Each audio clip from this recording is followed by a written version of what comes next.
Are you hungry for the latest news and trends from the internet? Welcome to What's Cooking on the Internet, your one-stop shop for discovering the hottest digital delights. Hit that subscribe button and let's get cooking. We can't just point fingers at the left for America's rising violence. What do you think is behind this trend? Leave a comment below.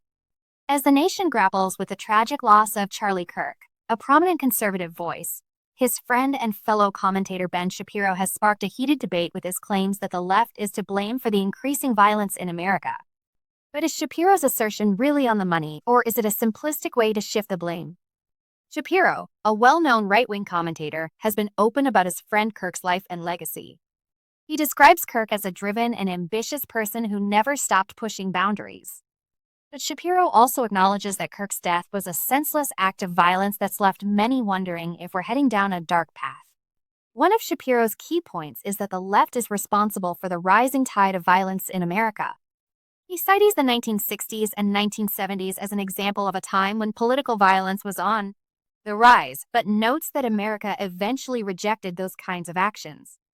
However, Shapiro glosses over the more recent example of Vance Bolter, a registered Republican who allegedly killed House Speaker Emerita Melissa Hortman, a Democrat from Minnesota. Shapiro also references the attempted shooting of President Trump and the murder of United Healthcare CEO Brian Thompson, as well as the slaying of 2 Israeli embassy staffers. But he conveniently leaves out the fact that far-right terrorism has significantly outpaced terrorism from other types of perpetrators, including far-left networks and individuals inspired by the Islamic State and Al-Qaeda, according to the Center for Strategic and International Studies. So, can we really blame the left for America's rising violence? Or is Shapiro's assertion a misguided attempt to deflect blame? The truth is complex and multifaceted. As we navigate this treacherous landscape, we need to confront the uncomfortable realities of our own complicity in the violence that surrounds us in the end. Shapiro's words serve as a poignant reminder that we're all in this together. We need to work towards a future where we can disagree without resorting to violence, where we can engage in constructive dialogue without fear of retribution.